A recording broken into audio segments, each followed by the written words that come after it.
রাতে যদি কখনো তোমার ফোনে নিজের নাম্বার থেকে কল আসে, ধরবে?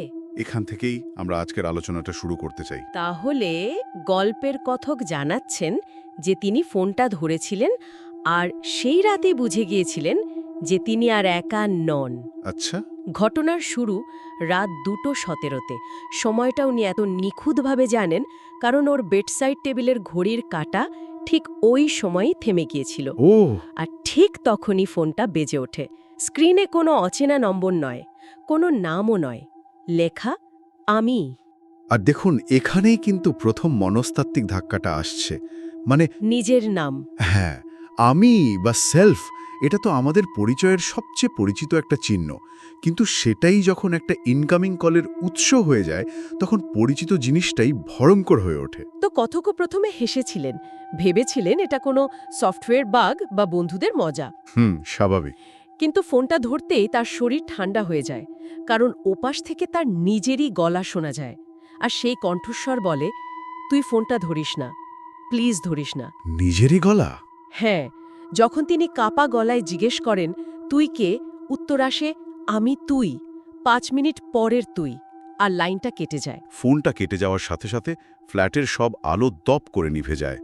পুরো বাড়িটা নিশ্ছিদ্র অন্ধকারে ডুবে যায়। আর উনি একা। উনি একা, যা পরিস্থিতিকে আরও ভয়াবহ করে তোলে। আর অন্ধকারের মধ্যেই তিনি রান্নাঘরের দিক থেকে পায়ের শব্দ শুনতে পান। আচ্ছা। লেখকের বর্ণনাটা খুব অস্বস্তিকর, খুব ধীরে, যেন কেউ হাঁটছে না, গুনছে। 1, 2, 3। এখানে ভয়টাকে পরের ধাপে নিয়ে যাওয়া হলো। এতক্ষণ ভয়টা ছিল মনস্তাত্ত্বিক, মানে ফোনের ভেতরের একটা কণ্ঠ। হ্যাঁ, শুধু শোনা যাচ্ছিল। আর এখন সেটা শারীরিক রূপ নিচ্ছে। এই এগিয়ে আসাটা আরও স্পষ্ট হয় যখন কথকের ফোনে আবার নোটিফিকেশন আসে, একটা মিসড কল, সেই আমিই থেকে। আর দ্বিতীয়বার যখন তিনি ভয়ে ভয়ে ফোনটা ধরেন, ওপাশ থেকে সেই একই কণ্ঠ ফিসফিস করে বলে, আমি এখন দরজার সামনে। দরজার সামনে? হ্যাঁ, কথক দরজার দিকে তাকিয়ে দেখেন, দরজার নিচ দিয়ে একটা কালো ছায়া দেখা যাচ্ছে। ছায়াটা মানুষের মতো, কিন্তু মাথাটা অস্বাভাবিকভাবে নিচু। ভয়টা এখন ফোন থেকে বেরিয়ে এসে একেবারে দরজার বাইরে। যখন কথকের মনে হচ্ছে দরজার বাইরের ওই সত্তাটাই ফোনের ভেতরের সত্তা, তখন ফোনে আবার তার নিজের গলা শোনা যায়। আচ্ছা। কিন্তু এবার সে আতঙ্কিত গলায় বলছে, দরজা খুলিস না, কারণ ওটা আমি না। ওহ, এই একটা লাইনে তো পুরো পরিস্থিতি জট পাকিয়ে গেল। একদম। এতক্ষণ আমাদের ধারণা ছিল শত্রু একজন, কিন্তু এখন মনে হচ্ছে দুজন। একজন ফোনের ভেতরে আর একজন দরজার বাইরে। হ্যাঁ, ফোনের ভেতরের জন সাহায্য করতে চাইছে বলে মনে হচ্ছে, আর বাইরের জন সাক্ষাৎ হুমকি।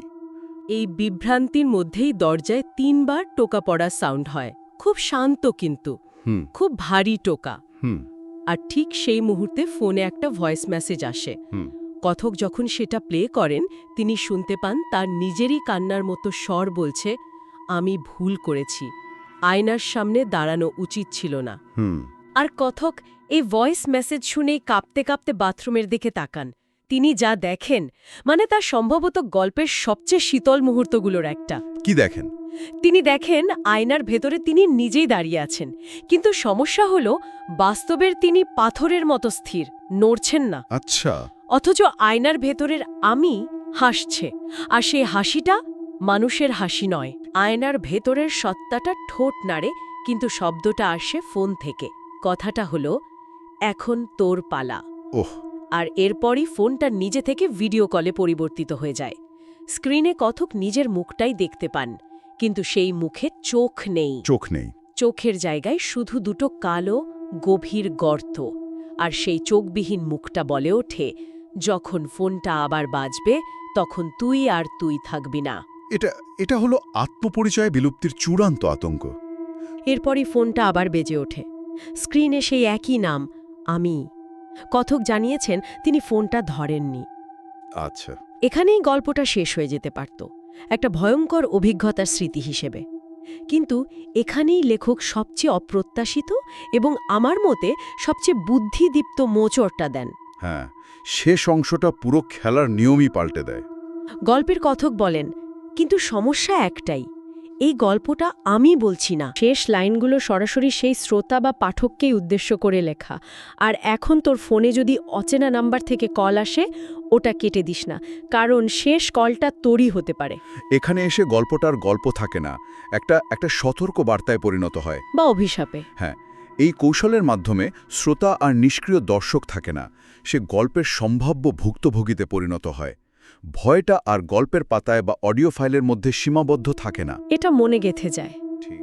আলোচনা শেষ হওয়ার পরেও এই ভয়টা থেকে যায়। পরের বার নিজের ফোন বাজলে, বিশেষ করে কোনো অচেনা নম্বর থেকে, এই গল্পের কথা মনে পড়তে বাধ্য।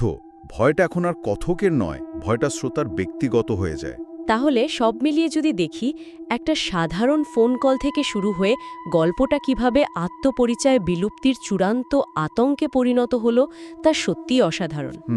আধুনিক প্রযুক্তি যেমন স্মার্টফোন আর ভিডিও কল, আর চিরাচরিত ভয়ের উপাদান যেমন অন্ধকার, ছায়া, আয়না, এই দুটো মিলেমিশে একটা সাংঘাতিক ভয়ের অনুভূতি তৈরি করেছে। ঠিক তাই। আর এই গল্পটা আমাদের একটা খুব অস্বস্তিকর প্রশ্ন নিয়ে ভাবতে বাধ্য করে, যা আমি আমাদের শ্রোতাদের জন্য রেখে যেতে চাই। বলুন। আমরা প্রতিদিন আমাদের ফোন ব্যবহার করি, আয়নায় নিজেদের মুখ দেখি। এই অতি পরিচিত দৈনন্দিন জিনিসগুলোই যদি আমাদের সবচেয়ে বড় ভয়ের কারণ হয়ে দাঁড়ায়।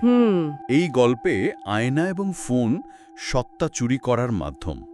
কিন্তু একবার ভাবুন, আজকের ডিজিটাল যুগে, যেখানে আমাদের অনলাইন প্রোফাইল, আমাদের ডিজিটাল ফুটপ্রিন্ট আমাদের বাস্তব পরিচয়ের চেয়েও বেশি প্রভাবশালী হয়ে উঠছে। হ্যাঁ, সেখানে আমাদের আসল সত্তা কোনটা?